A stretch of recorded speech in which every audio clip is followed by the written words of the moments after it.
end of period, as long as it's before 4, I think. I don't have anything, so. Honestly, that'd be good. Okay. Also, even though I'm gonna see all of you guys literally probably like tomorrow around campus, this has been a very fun experience. Yes. Closing night, we slayed it. Y'all slayed it specifically. Very proud of you for directing. Seriously, you killed it. I'm so did you. I'm so did you. Thank you. Everybody killed it. With you all. We ate that up. It's gonna be a good closing night for sure. I agree. Yeah. I agree. We're gonna be on it. I'm gonna be on the cues. You're gonna be best waiter ever. I am. Loki, when are we getting paid? Oh, yeah, you just have to send me your Venmos and I can pay you. The fattest Venmo ever. Yeah. So just send me your Venmos. Can you just like take off the amount of what I owe you from the days? Didn't you Venmo me for this? No. Okay. Oh wait. I think you did. I'll check. I'll go back and look. Yeah. Also, this is a little note for you, and there's chocolate bars over there if you want one of them. It's a little. You can read it now. It's gonna be a little weird if I'm standing here. That's though. true. Oh, okay. I'll read it later. I hate it. I always hated like having to read the note, like the birthday notes. Being like, oh my gosh, thank you. Yeah. You definitely don't have to read it. Yeah. Okay, this was definitely retaped, yeah? Yes, it is. Thank you. Hopefully it will stay on. Yeah. I tried my best. I mean, it's fine. I But, like- retaped the pillow too. Oh, word, thank you. Alright, see you on the flip side. Yeah. Are you feeling good about that? Like, feel chill? Yeah. Yeah. Awesome. Bye. See you later. Is Nomi back there? I think so. Okay, just tell Nomi to get the, I'm gonna give the programs to Nomi and then y'all can go out there. 'Cause I think it's like 6. Also, I know a lot of people got locked out of the pub last night. Oh. So, I might go down the stairs and okay. wait there. Or maybe we can like prop the doors open? I feel like we can't do that, unfortunately. Okay. Did people get locked down and like not be able to come in? Yeah. So then that's why people missed the show last Yeah. night? I would say stand in that little bridge area so you can see both entrances. Yeah, that's usually where I And stand. everyone- People don't like, nobody pounds on the door to get let in unless they were there before I was out there. Okay, I'll try and do my best to get people in the fucking building. Yeah. There was probably some email I was supposed to send out about unlocking the doors, but. Sorry, I just wanna like super double check my phone is recording. Yes, totally good. No, it's not good. Okay, we're chilling. Okay.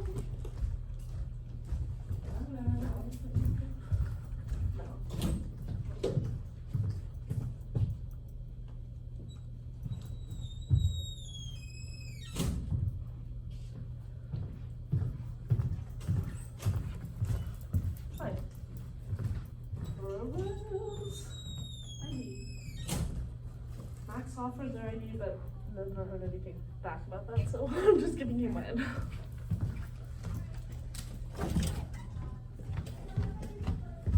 Okay, wait.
Behold, I have arrived.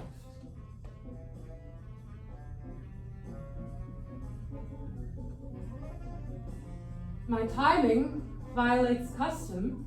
Forgive me. As your host, it is expected that I be here when the meal is served, saying, "Welcome, may I take your coat?" But then what? I'm stuck with an armful of coats. What am I to do? Wear them all? It's a ridiculous custom. Ha ha ha ha!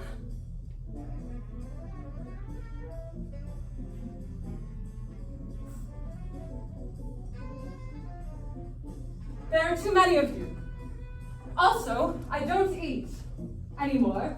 I don't remember it. I don't want to remember it. Would you have me stand here, hovering over you? I am not here to antagonize you. I have thrown you this party. I want you at your ease.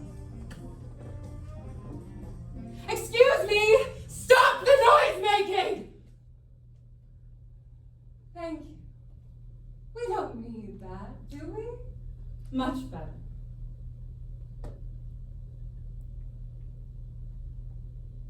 Thank you for coming. When I reserved this room, I thought, pick a place they know how to find. A gathering place. It looks rather nice in here, don't you think?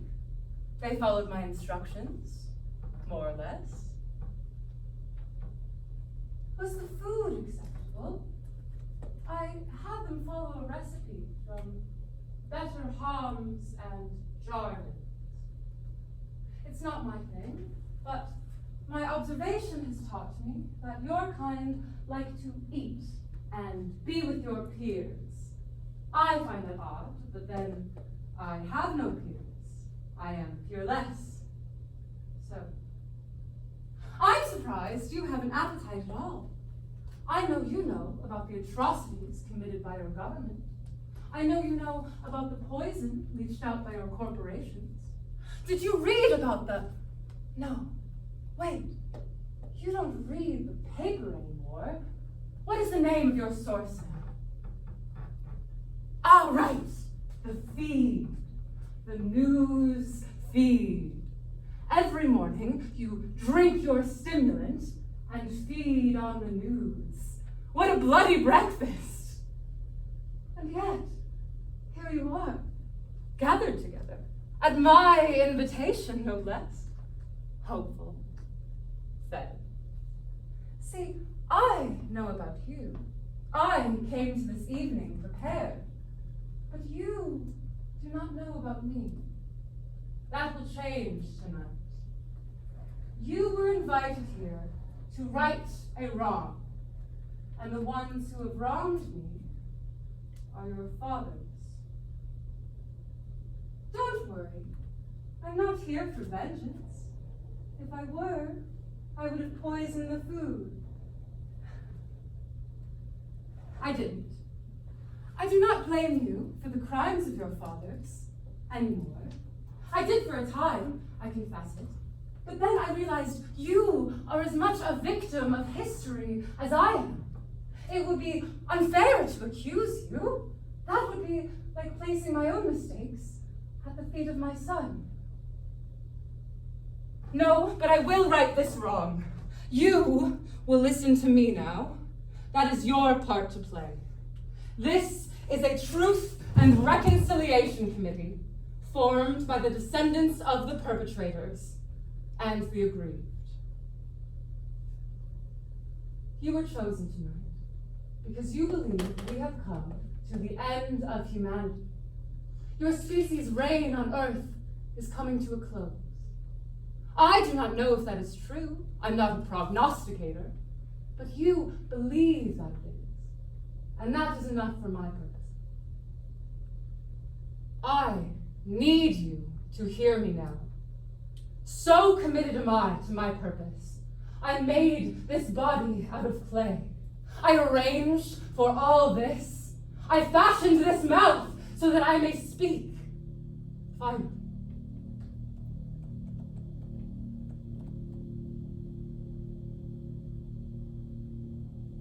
He ripped my son's arm out of the socket and hung it on the wall. Acknowledge it! Understand why he did it. That's what matters. Horrible things happen every day, unconscionable things. Life is one act of brutality after another. The heroes are just as brutal, maybe more. But the why, that's what separates heroes from monsters. I have done brutal things. I have killed. But I am not a monster. He hung it on the wall. That is the monstrous act. There are reasons to desecrate a corpse. Sometimes your enemy wrongs you, and the wrong is so wrong, it is not enough just to kill them. You must humiliate them after death. You must string them out in such a way that everyone knows how wrong they are, that they know. You must make it difficult for their souls to rest. There is a magic in the fouling of the body. I'm not above it, but there must be a reason. Otherwise. Fun fact! Did you know that your body is covered in bacteria? There are 11 different kinds living on your eyelashes right now, keeping you alive, cleaning the dirt. Did you know that? Did you know I knew that? Well, I can know the ancient mountains. I can hear the song of the serpent and weave its thunder into my conjuring. But I can't know basic science. Sexes. I know things. For example, I know that the same bacteria that is currently keeping you alive will, on a dime, turn, and on the instant of your death, begin to devour you. You will be devoured soon by the thing that now keeps you alive. How does it know? When does it switch from sustainer to devourer? Has it no loyalty? Or is the act of its devouring its last service to you, its host? Perhaps the way to honor our dead is to eat them.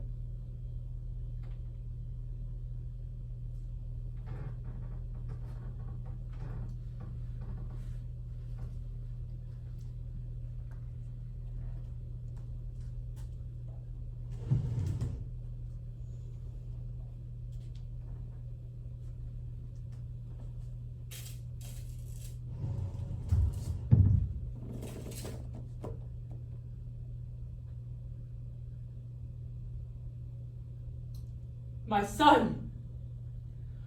son is dead. Do you understand? He's dead. When the little men first came to our shores, they were 1s and 2s, 7s and 9s, but they multiplied, a cancer spreading. They came to see our land as their kingdom.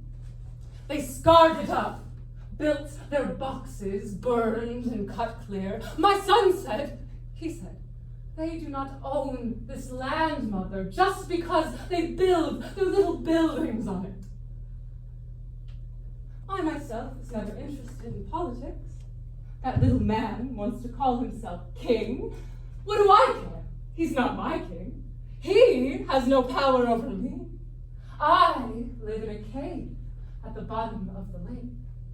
I know the song of the algae. I can count the molecules. Let them have their little buildings, I said. Let them run around. These little men in their little suits, waving their little sticks, playing war. They'll kill each other off or die of disease eventually. Nature asserts itself, I said. My son, he took it personally. This is an invasive species, he said. They won't stop at their little buildings. They'll drain the lake, burn the air. So rip them out, I said. If the creeping Charlie chokes the daffodils, rip them up by the roots. But my son was a thinker. His strategy was so convoluted. He wanted to meet the little men, to argue. Diplomacy, he said. Frankly, it was tiresome. Persuade the mosquito not to bite. There's no negotiating with a mosquito. They're bloodsuckers. Wipe them out. But my son, he thought if they just understood how they were hurting us, how they were disturbing their neighbors, how feeding patterns were disrupted, whole families displaced, if they knew, they would stop. So, he went to the tavern every night to argue. And when they could not beat him with logic, they challenged him with muscle. My son did not want to fight, but how many blows will you take across your back before you put down your offender? He fought every night, and won every night. He won every fight with every man, every single night for 12 years. Years! That's 4,380 times. Give or take. And all the while, it was lamented as it come to the I heard about my son. I was sleeping at the bottom of the lake. It's where I spent most of my time. The light on the land gives me a headache.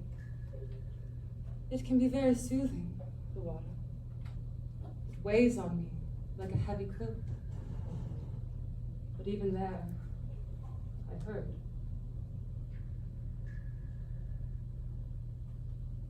His death cry was passed on to me by the molecules. They ricocheted through the forest. Bang, bang, bang! The forest heaved. Blood seeped through the floorboards of their little buildings. Their building sits atop the earth. They thought they could wall themselves off from earth, but joke's on them. Their little materials, earth. Stone, wood, mortar, chemicals, these are all earth, and earth is my ally. His death rattle rumbled and keen, reached through the space between us, squeezed my bronchial tract. I collapsed, scissored in half. My head hit my knees. I was a hairpin.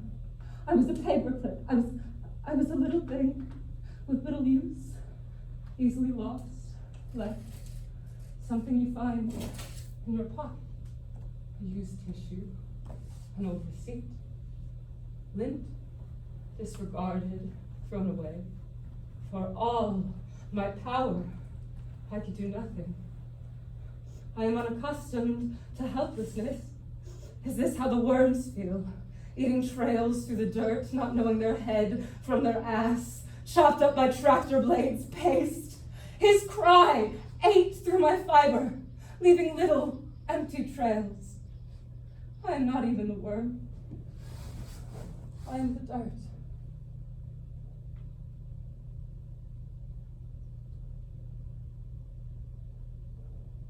The dirt is earth. I rose up from my slumber. I swam through the swamp. I crawled onto the marshland. I slithered through the reeds. I soft-footed through the pine needles on the forest floor. I put my nose up to the timber wall, the bodies of dead trees, corpses stacked up and glued together to build the little buildings. I peered through the cracks, and I saw everything.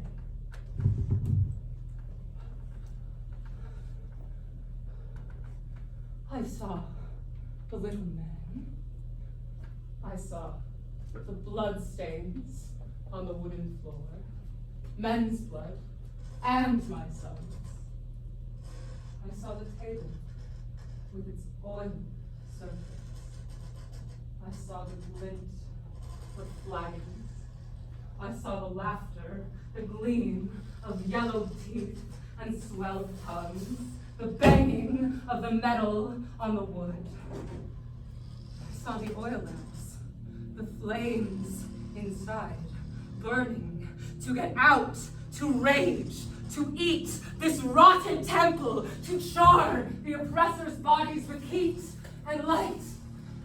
I saw the shadows on the wall beckoning death, dancing in grotesque mockery of the little men.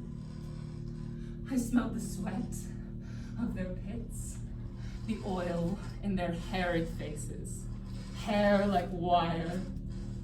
I heard them honk their bray of triumph, raving with pleasure from their kill.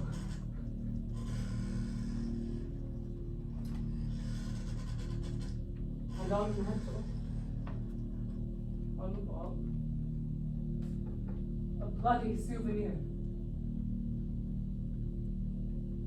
I saw the blood cloud around the room, dripping onto the stone heart. And in the center of the hell, in his creaky tack and brass, face smeared in meat, breath boiled in ale, bathing in vainglory, his army of toadies licking at his nailed boots, running and fucking and grunting for this man, this so-called strong man, this man they call Beowulf. When he wants you to remember it, that's the whole fucking point. I thought if I could breathe fire, I would rip through their bodies and scorch every greasy follicle. Every bit of fat would spark and pop, turn black, then white, cover the earth like snow.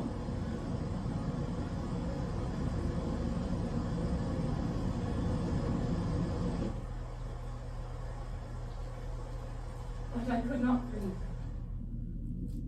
The fire could not catch. Even with all this kindling friction, I could not spark. I was too full of water.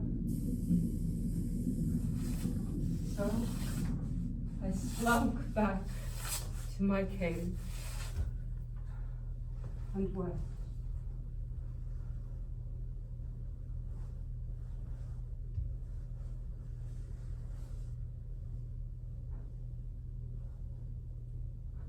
I replenished the lake with myself.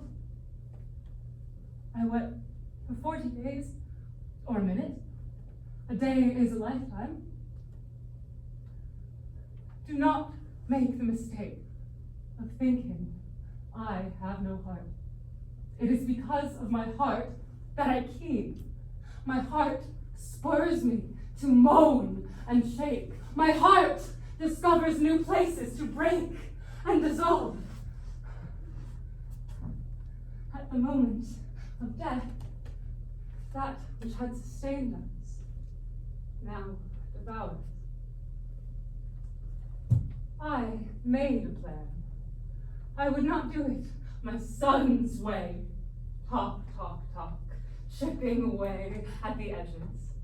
I am not interested in politics. I am interested in death. Speaking of, how's dinner? Too rich? There's a dessert coming. It's something. I was told you would enjoy something sweet. See, I am still a mother. Some of you are mothers. And mothers, in this culture, have dinner parties. See, I am taking care of it. Yours is not a society suited for revenges. It gives you upset tummies. I know you have no stomach for the killing. That bird on your table was bought in a store. White walls gleaming, refrigerated, no heat, no blood, flesh wrapped tightly in saran. What a luxury to disassociate herself from death. No shame here. I envy you. Do you ever fuck in the grocery store? Or is sex forbidden too? Where do you go for your pleasures? Pleasure seems so far away from me. I wonder if I will ever feel that at ease. I wasn't always a mother, you know. I have a name. It got caught in the throats of my lovers.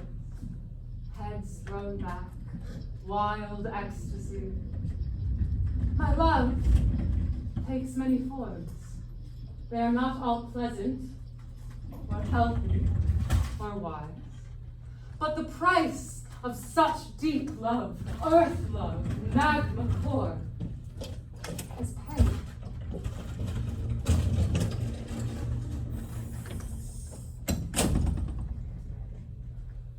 If you kill a dog because it is rabid, is that the same as killing it for sport?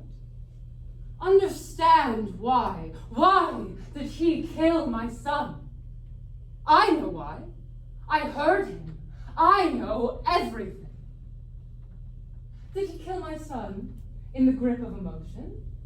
Did he have an argument, a falling out? Things got heated, tempers flared, a push, a shove, then blood impromptu spilling to the floor like a surprise. Was it a passionate killing? No. Premeditated. Did he have a grievance with my son? Did my son wrong him? Did he kill a fellow clansman, steal something precious, tread on his dignity? Did my son cross him in any way? No! Get this. He's not even from here. This 12-year argument about who the tavern belongs to, who the land belongs to, whether this king is a real person with real power, he has no dog in that fight. He's an out-of-towner, a big, strong man. He killed my son to pick a fight, to make a name. He killed my son for fame. Fame! He wanted to brag about it. Tell me, is that a reason to take a life? In the natural world, we kill. The big bird snatches the little bird. The little bird snatches the worm. But this death is a vulgarity. And for that, you call him hero. So this is what I did. I waited until dark. I waited until drink overcame them, their booze breath commingling into a sour cloud, their heads long with the effects of their self-poisoning. Did I kill him then? Did I gut him in his sleep? No. I took the desecration off the wall. I would burn it properly, with honor, as he deserved. My feet made no sound on the sawdust floor. There were no guards. How arrogant! I could have cut through them all like a virus. But to kill him in his sleep would be to rob him of the knowledge of his wrongness. I did not kill him then. I did not lay waste to the tavern. I just took one. One fat little squire at the edge of the pile. No beard. He had seen maybe 14 summers, maybe 13, maybe 12. What was he doing in this company of soldiers? Had he been conscripted, sold, or did he look on his leader with honey-coated eyes, tricked into believing violence is honorable? Did he laugh when that man hung my son's arm on the wall? Did he dance in the blood splatter? Did he clap his little fat hands? I swept that boy up in my claw, snapped his neck like a chicken bone crack. He made no noise. He resisted, not at all. None of them stirred. Isn't that marvelous? Death stood amidst them. Death prowled the lengths of their bodies, breathed their cloudy exhalations. They had no clue. I stood in the tavern. I held the body aloft. I shook it over their sleeping forms like a thurible of incense. They breathed in the dead fumes of their own and had no idea they were asleep. He will regret the day he killed my son and then closed his eyes. Do not sleep on my wrath. I drugged the body. Warmth leaching out, still pliable. Through the forest, into the marshland, I made a trail the child could follow. I could have disappeared him. I could have left them wondering, where did the little one go? Did he leave? Did he have an appointment? I could have plucked them off like an eyebrow until his paranoia drove him to his knees. But no, I wanted him to find it. And when I reached the lip of the lake, I mutilated the body, the eyes, the face. I took the inside and brought it out. My canvas, my finger paints, the patterns I made. And when I completed my masterwork, I draped the body, hung up on a log, a scarecrow pointing to the bottom of the lake like a signpost, this way to death. There are reasons to desecrate a corpse. I like to imagine his face when he saw his little boy abused in that way. I am not heartless. I know exactly how he felt. That's why I did it. Maximum pain. This is what awaits you, little strong man. A contract signed in viscera, an appetizer for agony. Dessert? I read the poem, you know, in the 10th grade English class version. That man is the hero, and my Grendel is a monster. They count up his bodies like high crimes. But when the termites invade your home, you exterminate them. Then you sleep well. Poets are hypocrites. They omitted my son's speeches, I noticed. His stirring orations, reduced to a guttural snapping. And I am a sea hag, a she-wolf, with no name, Grendel's mother. Everyone else has a name. The porter, the bureaucrat, the mid-level flunky, even the asshole sword has a name. The poet was so fond of naming things that are important. I have a name. I'm not telling you. Fame seeking. Is there anything more disgusting? Little fame seekers grubbing up for adulation. I do not care about my fame. I do not care if you like me or approve of me. His fame, however, I care a great deal, and so should you. His fame puts value on a shameful act. To whom do you build your statues? After whom do you name your streets? These are metrics of your principles. You would be a better people if you built statues to the mothers. It's the mothers who do all the work, and stone is the appropriate medium. One valorizes a mother best by carving her likeness into stone. for she is like a stone. A mother is hard, a mother sees, into next week, next year. The mother stitches the coat the child will need not this season, but next. The mother makes the food, the mother makes the plans, the mother shoulders the burden of adolescent rebellion. It is upon the bony hips of the mother that your life is possible. But who do you love? The fathers, the founding fathers, the noble fathers.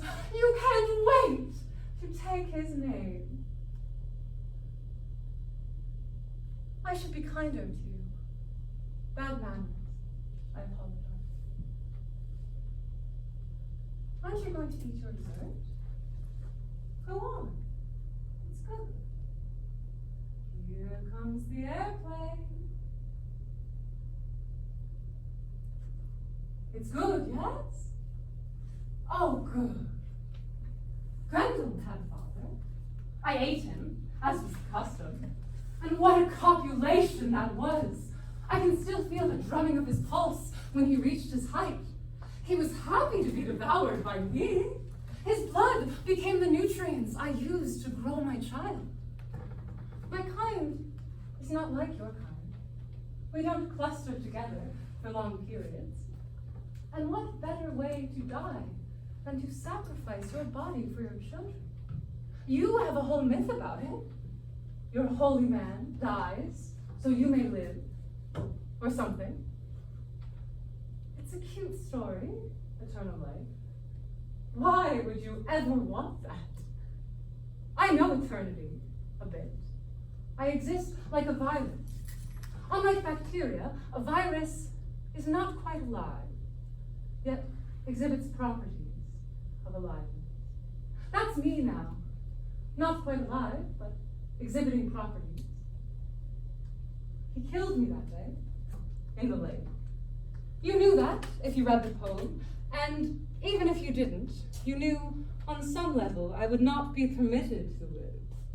The hero can't slay the monster, only in turn to be slain by the monster's mommy. It beggars belief. Sexist. He saw the body of his squire, pointing the way.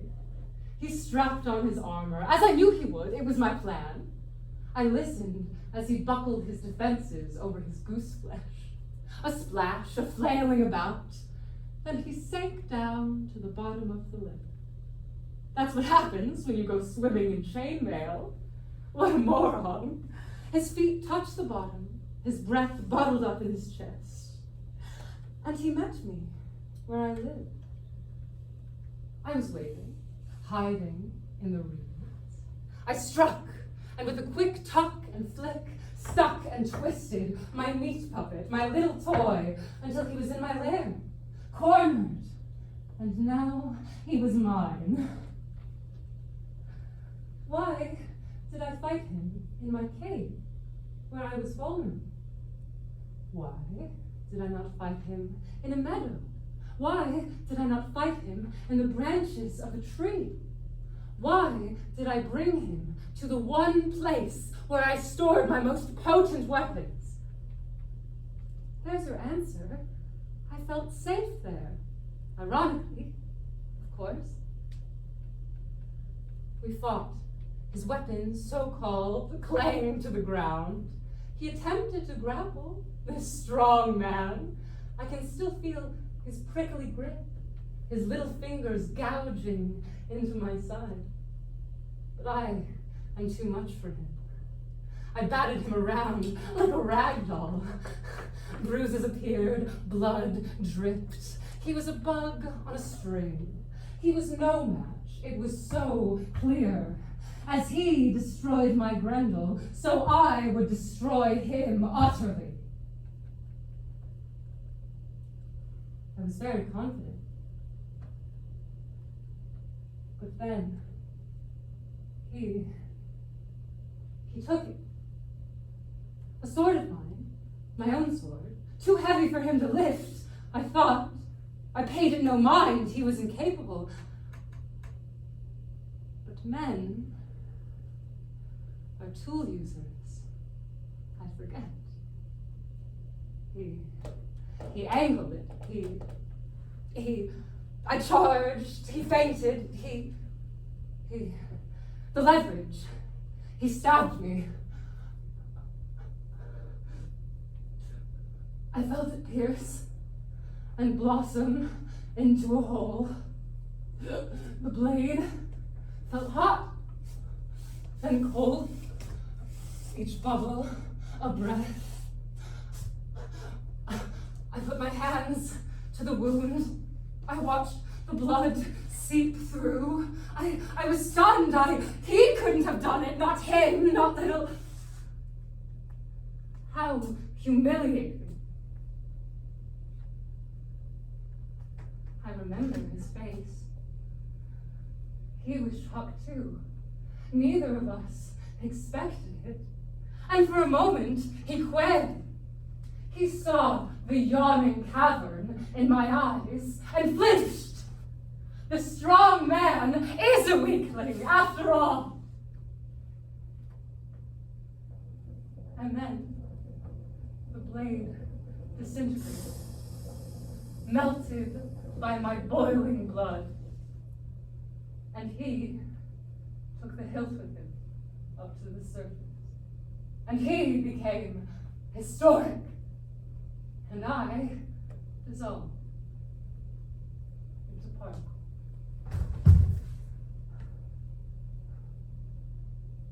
It is very strange to be particles, not alive, but unable to rest. I became flotsam, like pond scum, drifting through the tides of time, a shadow of myself. It is so unfair. Death did not end me like it should.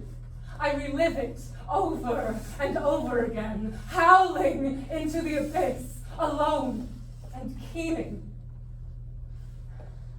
They call me a heartless monster. Do not make the mistake of thinking I have no heart. I wish I did not love.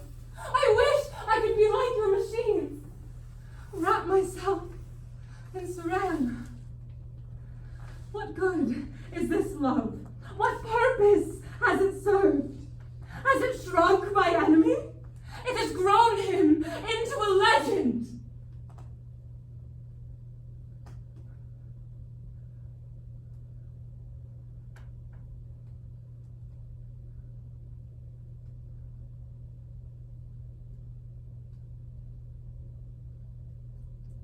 I love wrong. I have too much. I cannot control it. It rips through my life like a hurricane. Upends, uproots, separates and destroys. If my love was right, I would have kept my son from the tavern. If my love was right, I would have avenged his death fully. If my love was right, I would forget that man. That little man. I am so much more than he is. I should let him go. But I cannot. My love forbids it. So instead, we stay locked, tangled up in the wrongness of my love. Him forever victorious, me forever falling apart. I rattle around here like a wraith, all the time a helpless witness, while his descendants spread across the earth, burning the forests, draining the lakes, constructing their obscenities, lighting the air on fire, generation after generation. And now, here you are, standing on the bones of the sacrificed, checking your messages. I did this to you. I birthed this future with my rash act and my wrong love. Can you forgive me? I know that's a rich favor to be asked, coming from me. I ask you to give me what I cannot give myself or others. But your kind is not like my kind. I found myself in conversation one time with a monk. His behavior baffled me to the point of noticing his existence. This was in the 17th century or the 1970s. I get those confused. I visited him while he was fasting. The practice I found bizarre. He had paint on his face. He quaked at the sight of me. Or perhaps he trembled due to malnutrition. I appeared to him as an apparition because I was curious. We had quite a talk. He had taken vows of poverty, chastity, the strangest behavior. I asked him what he was doing, the why of it. He said, "It is my service and my sacrifice." Service to what? Sacrifice to who? I confess I was perplexed and have spent many nights contemplating his example. He moved with the season, the equinox, respect for the natural world. He was attempting magic, he and his king. I didn't know your kind was capable. It was a feeble magic, to be sure, but I saw it with my own eyes, how the sorcery empowered him. He would walk confidently through military zones, speak truth to power, comfort the sick and the weak. And in the end, he caught himself on fire. He did it deliberately, in the street. A small wrongness to protest a larger cruelty. And it worked, for a bit. It focused attention. But not for very long, I regret to report. He was just one. And once he was no more, that was that. Isn't that sad? You're such funny little things. And you live for such a short time. Pop, pop, pop. You remind me of my Grendel. When he was a youngling. So soft. So inquisitive.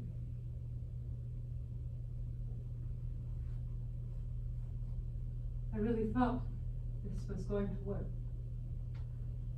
But it isn't, is it? I thought if I could tell my story just one time, if you would all just admit. But there is no satisfaction to be had, is there? No closure, no rest. This dinner party was my last hope. You don't know how long I've been working on this plan. I took my magic. It took considerable effort to harness it all, but I did it. I made this body out of clay for you. I tried to make it as appealing as possible. I thought, these ones will listen. These ones will understand. They know what it's like to be terrorized by strongmen. Don't you? It's all over your feed. The strong man wheels and charms, twists arms. I've seen it again and again. Your kind is easily bullied. There's always another one, waiting in the wings for the time to be ripe. A man rises, children bleed, devastation spreads, and you suffer. Children, we all suffer. The calf is taken from the milking cow, and the milking cow cries, and we take the love she has made for her child, and we eat it. The plants, the trees, their roots intertwined, seedlings spread with hope for the future. And we rip them out of the ground. You think they don't suffer? Suffering is the food of the world.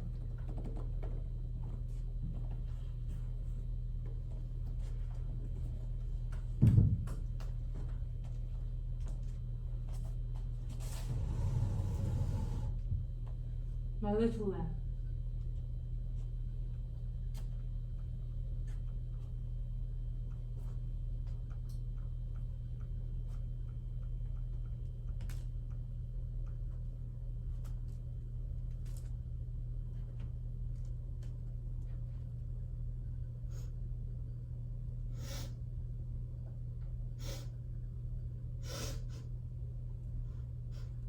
Wait a minute.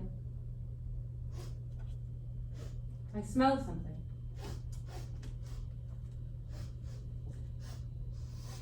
Something is brewing.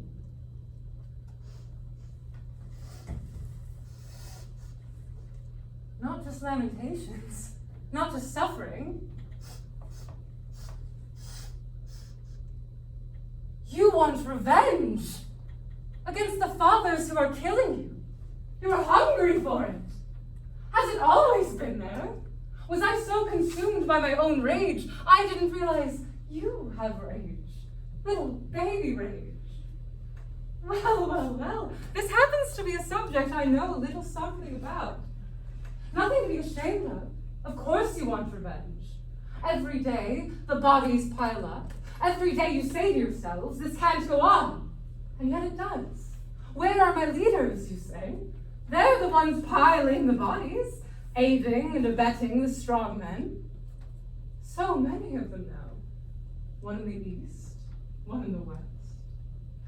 There's one prowling your neighborhood, wrapped up in the cloak of the state, planting evidence, abusing the vulnerable. Another child murdered, another innocent jailed. There's another one, hoarding his gold like souvenirs, building his fortress from the bones of the poor, paying them pennies while his interest compounds. What about the man in the collar? His phony piety a mask for abominations. Then the obscene ones who poison your water and then sell it back to you, cutting the years out of your children's futures. Fun fact. Do you know how many billionaires there are? I read about it on the Google. 2,640. That's not very many, not compared to all of you. Let's kill them. Do you want a smaller target? 81 of those men. Let me get this right. 81 billionaires own as much money as half the human race combined. Half. That's 4 billion people versus 81. And how many of those people are starving or dying for the want of something simple like clean water or penicillin? Yet those 81 billionaires squat on their riches, which they could not spend in 1,000 lifetimes. A charitable donation here, a tax write-off there, it doesn't make a dent. You could drag them from their beds. That's the secret they don't want you to know. The secret of the strong man is that he's weak. His impotence powers his atrocities. He hoards, he kills, he bleeds you dry because he is afraid of you. Of course you want revenge. Your people are dying. Children are tormented, innocents rounded up, lives are destroyed. And what have your people done to combat it? All your tired methods have failed you. The high road, turn the other cheek, or my favorite, love trumps hate. Love, you say. They hate, but we love. Love is all you need. Love is all you need. Your love is soft. Love is an ancient magic. It's not a bulwark against darkness. And if you doubt it, look on me. The things I have done for love are appalling. No, it makes sense to kill them. Eradicate the earth of the strong man. We could do it tonight. Let's go. Right now. Do it!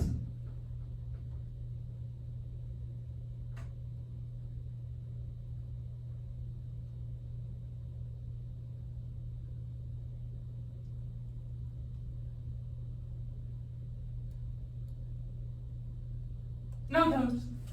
Call my bluff. You are right to want to, but you mustn't do it. Not because of some silly morality, but because it won't work. Listen to Mother now. It is not enough to love, for I have loved. It is not enough to hate, for I have hated. And it is not enough to kill. Here's why. Kill just one strong man, and the other 2,639 will rise up with everything they have and obliterate you. They will send in the army. They will zip cord your wrists behind your back until they are raw. They will take your children and lock them in an icebox. They will use the word incarceration when really they mean slavery. They will publish your picture on every screen, darkened and foreboding, an enemy of the state. And they will crow with gladness, for you will have given them the one thing they desire most. An excuse. What a monster you are! No community would dare tolerate. Their cruelty becomes justified. They're the saviors now.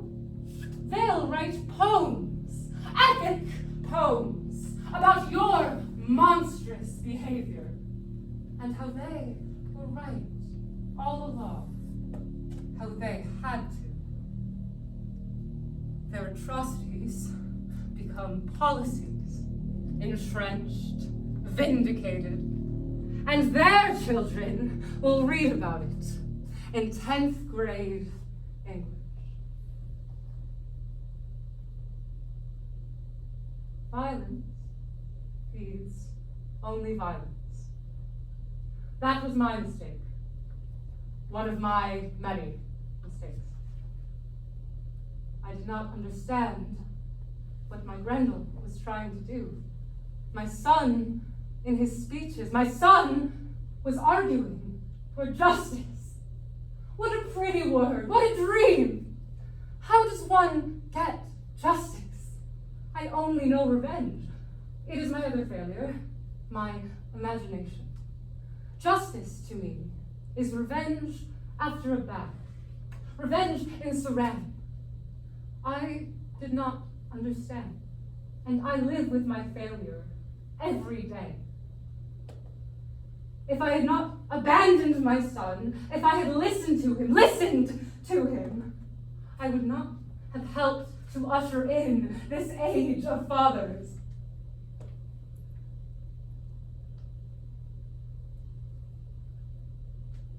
Oh, sweets, don't despair. You don't have to be as miserable as me. I am necessity. You are invention.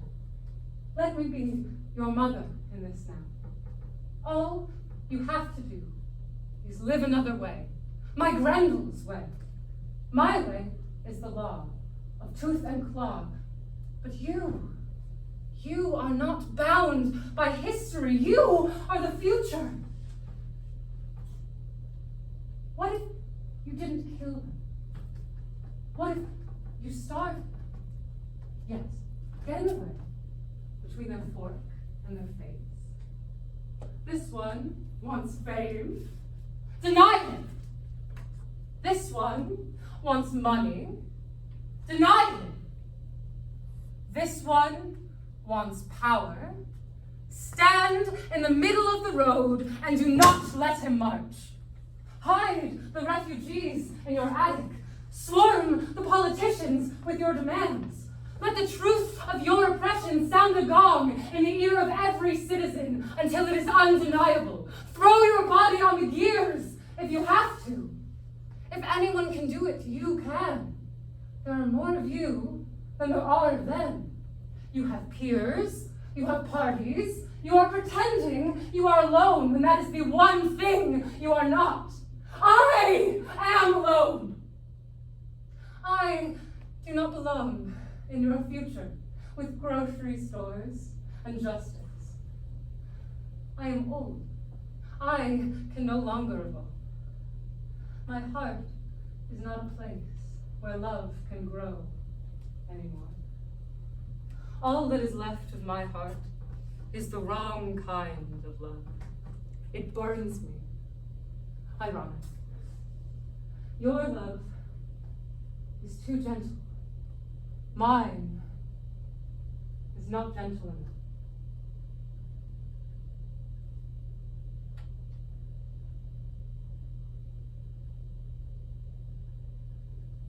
I could give it to you.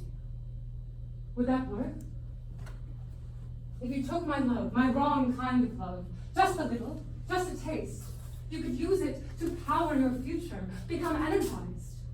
And I would be set free. I wouldn't have to lug it around anymore. I could rest, slip under the waves, and be done with it. Please, I beg you, take this stone, this grief, the wrongness of my love. Take my heart.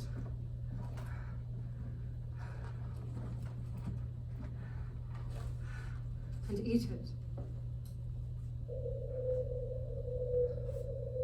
I swam down to the bottom of the lake and found it, buried, but still burning. This is the source of my magic, I think. This is why I cannot rest. I haven't known what to do with it. I can't destroy it, but perhaps I could give it away.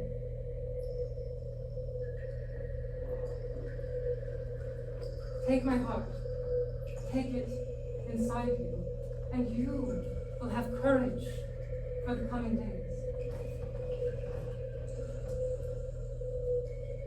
This one is my love for the land, the simplest one, the smallest. Eat it. This one is my love for my things. It is brackish, hard, careful not to chip a tooth. This one is my love for my lovers. It bleeds.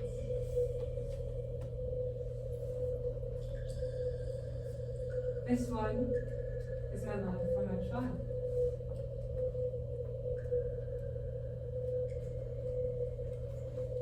And this one. And this. I have so much love. Take it all. Devour it, so I may rest. I know the taste is not what you want. I wish it were different. It has been locked up inside my heart, going wrong for centuries.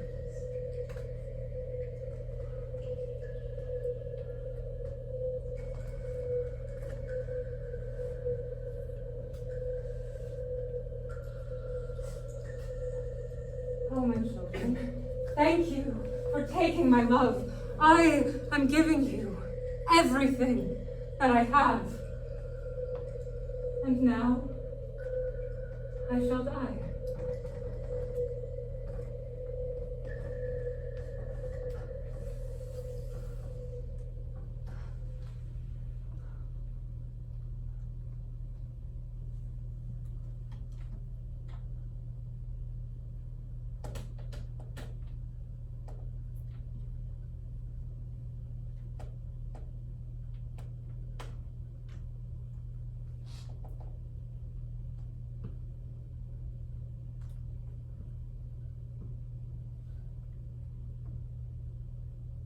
Any second now.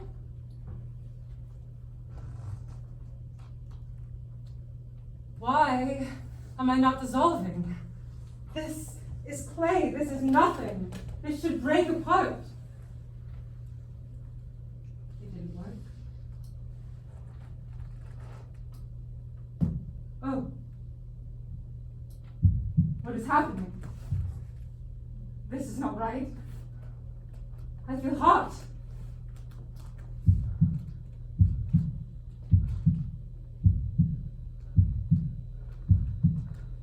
Oh, I feel it now. I gave away my heart, and grew another. I am warm.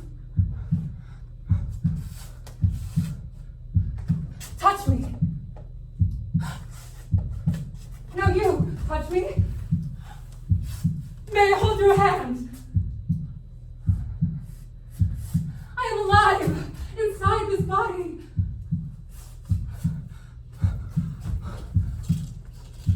I'm alive. I'm eating a cookie. I'm no longer alone, no longer elemental, but molecular, bonded with you. I have a name. My name is Agatha, and I am alive. My beautiful children, thank you.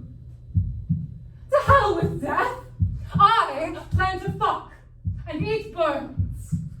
Justice now. Who's with me?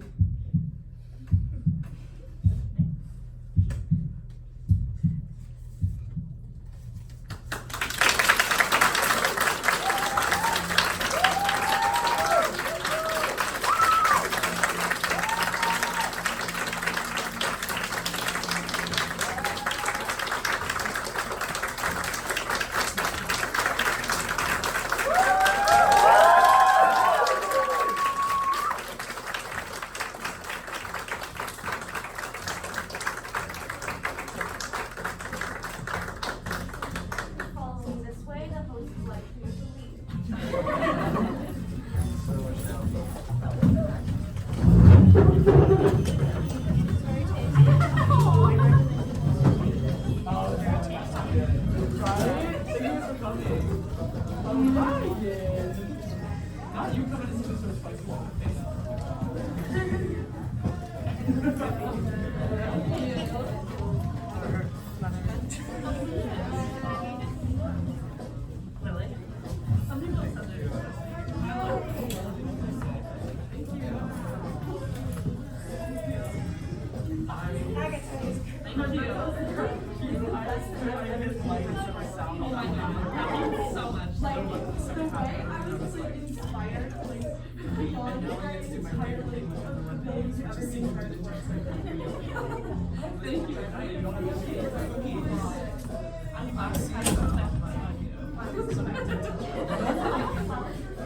Yeah.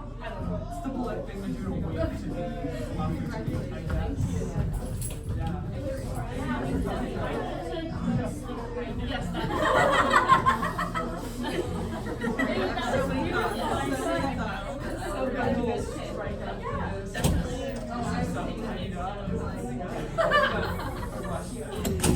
love you. Congratulations for coming. Of course.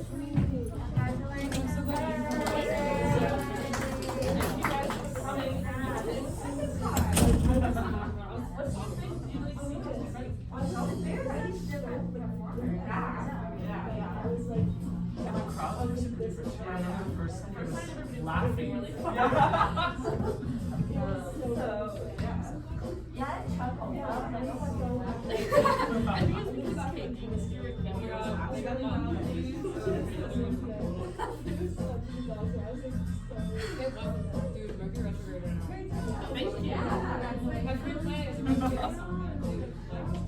It's weird that it's ending by getting into classes. It's like, I think it would No, it was a little scary. I was like, just trying to You were recording it? Oh, thank you. Oh my gosh. Oh, thank you so much for coming. Wow. Yeah, I mean, it was so fun to work on, and it was so cool. And Jody did so great. I'm so glad you guys came. Thank you. See you guys in class. Tomorrow.